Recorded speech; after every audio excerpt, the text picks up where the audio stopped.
பீஷ்மர் மீனவ பெண்ணான சத்தியவதியை பெரியோர்களின் ஆசையுடன் அஸ்தினாபுரத்துக்கு அழைத்து வராரு.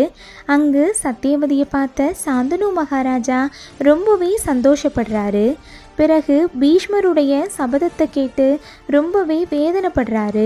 சாந்தனு மகாராஜா பீஷ்மருக்கு, இந்த மண்ணுலகில் நீ எவ்வளவு காலம் உயிரோடு இருக்க விரும்புகிறியோ அவ்வளவு காலம் நீ உயிரோட வாழ்வ, யமன் உன்னை நெருங்க மாட்டாருன்னு ஒரு வரத்தை கொடுக்குறாரு.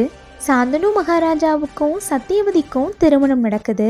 அவங்களுக்கு சித்ராங்கதன், விசித்திரவீரியன்னு 2 மகன்கள் பிறக்கிறாங்க. சில வருடங்கள் கழித்து சாந்தனு மகாராஜா மரணமடைகிறாரு. பிறகு பீஷ்மர் ஆற்றலில் சிறந்தவரான சித்ராங்கதனை நாட்டின் அரசனாக்குறாரு. அவர்கிட்ட மனிதர்களையும் அசுரர்களையும் தேவர்களையும் கூட வீழ்த்தும் ஆற்றல் இருந்திருக்கு. கந்தர்வ நாட்டின் அரசன் பெயரும் சித்ராங்கதன்கிறதுனால கந்தர்வ நாட்டு அரசன் சித்ராங்கதனை போருக்கு அழைக்கிறாரு. 2 பேருக்கும் இடையே நடந்த கடும் போர் சுமார் 3 ஆண்டுகள் நடந்திருக்கு.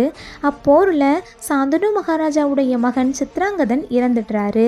பிறகு 2வது மகன் விசித்திரவீரியனை பீஷ்மர் நாட்டின் அரசனாக முடிசூட்டுறாரு.